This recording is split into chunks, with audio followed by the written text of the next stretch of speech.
The call of the void when the abyss calls your name.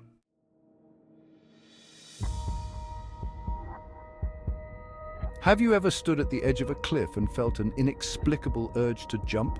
Or found yourself driving and suddenly imagined what it would be like to swerve into oncoming traffic? Don't worry, you're not alone. This strange sensation has a name: the call of the void. The French call it l'appel du vide, the call of the void. It's a haunting, almost magnetic pull towards danger, a whisper from the abyss. But what is it really?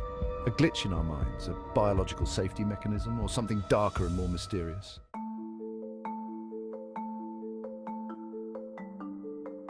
Let's start by trying to understand what the call of the void really is.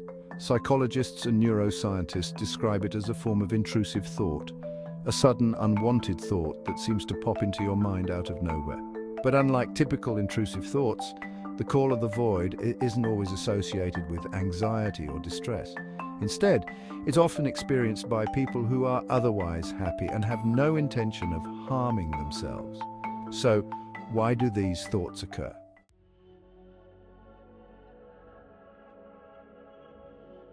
Psychologists suggest that the call of the void is actually a manifestation of our survival instincts.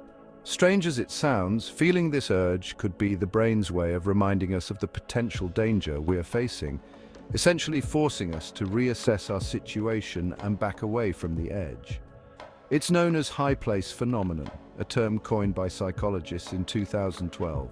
Studies show that around 50% of people report experiencing these urges when confronted with high places, sharp drops, or other forms of immediate danger.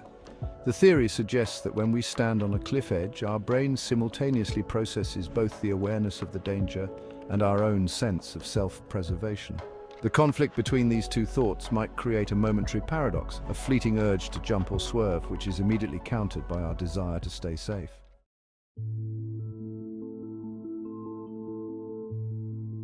Now let's look at the neurological side. Neuroscientists have identified that the phenomenon may be linked to our brain's error monitoring systems. The human brain is constantly making predictions about our environment, calculating risks and rewards, and sometimes it makes errors. Intrusive thoughts like the call of the void might occur when there's a momentary error in our brain's risk assessment circuitry. It's like our brain is running a simulation, considering what might happen if we did something dangerous, just to reinforce the decision to do it. In this sense, the call of the void is actually a safety mechanism, a brief test of our judgment that ultimately reinforces our instinct to survive.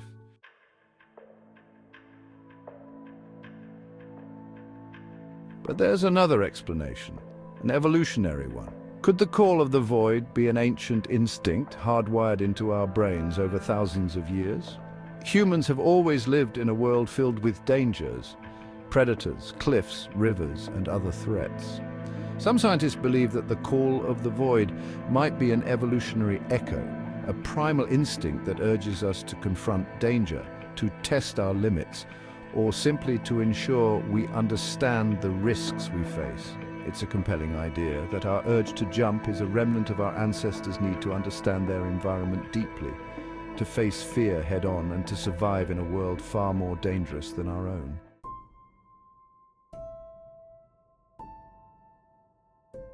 But what if it's more than just science? What if the call of the void is also a philosophical phenomenon, a reflection of something deep within our human nature? Philosophers have long been fascinated by the concept of the void, the abyss, and the unknown. Some suggest that the call of the void is tied to existential curiosity, a fleeting moment when we consider what lies beyond the edge, both literally and metaphorically. Friedrich Nietzsche famously wrote, "If you gaze long enough into an abyss, the abyss will gaze back into you." Could this momentary urge be the abyss gazing back, a reminder of our own mortality, or an existential prompt to think about our place in the universe?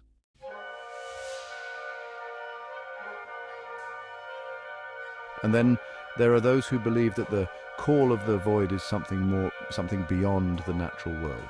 Could this be a supernatural force, a darker presence pulling at the edges of our minds? Some suggest that the call of the void is a whisper from another realm, a temptation from spirits or entities that dwell in the abyss. Stories of ghosts and spirits enticing the living into their domain are as old as human history. In many cultures, it's believed that certain locations, like cliffs, bridges, or other dangerous places, are thin places, where the boundary between the physical world and the spirit world is weaker.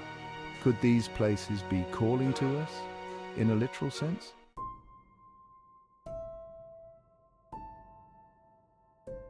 We reached out to you, our viewers, to share your own experiences with the call of the void, and we received hundreds of responses. Here are just a few of your stories. Emily from Chicago writes, "I was hiking with friends when I suddenly felt this overwhelming urge to step off the path and over the cliff edge. It was like my body moved without me. I don't know how to explain it, but it felt like something was pulling me." Others described feeling a pull when standing near train tracks, skyscrapers, or even when holding a knife while cooking. It seems that the call of the void is something many of us have felt in different forms, in different places, but always with that same unsettling feeling.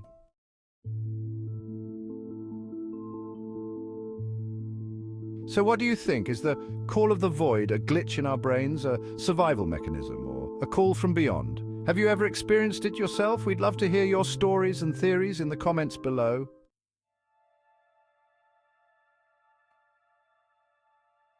If you're intrigued by the mysteries of the mind, the unknown, and the unexplained, make sure to hit that subscribe button and turn on notifications. We have much more to explore together, and you won't want to miss a single episode.